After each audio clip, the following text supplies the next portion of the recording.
at the moment.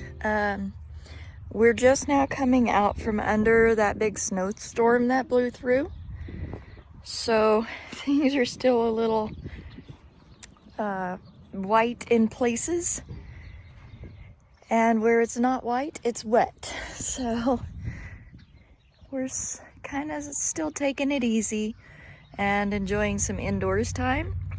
But in the evenings, we're letting the girls out to do what they do here in the garden space.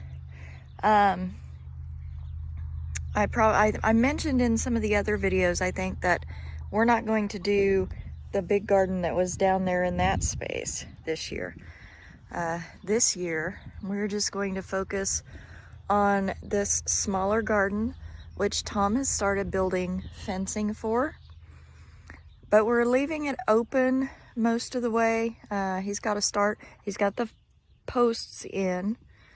I think he's got a couple more to put on this side and a couple more T-posts to put on that side, and this side and that side. And then when it comes time to plant, we'll finish up this fence.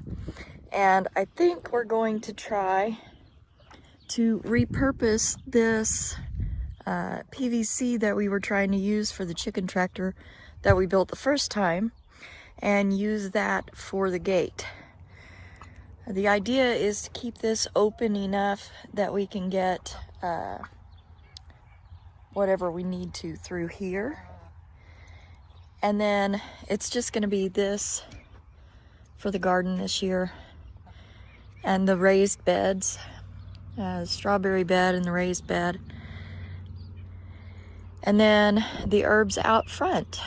And the rest of this is going to be, this upcoming season, we're going to dedicate to getting some more infrastructure built.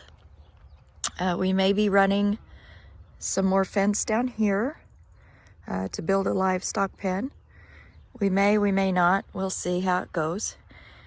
And then I will be starting tree seeds. So my next video is going to be the tree seeds. I have some persimmons that I want to start. And there was something else. I think it's elderberry. And I want to get those in while it's still nice and cold outside at night.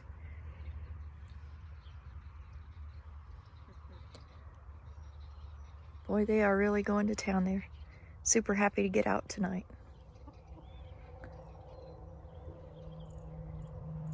And I'll go into more detail about why I want it to be cold outside when I start my tree seeds in that video. But I just wanted to kind of give you guys an update this week. In case you missed it, I did post a video about how to sew on a button and the little trick that makes it so much easier to use the button after you've sewn it on. If you get a chance, go over and watch that. Until next time, y'all be safe, be well, and we'll see ya.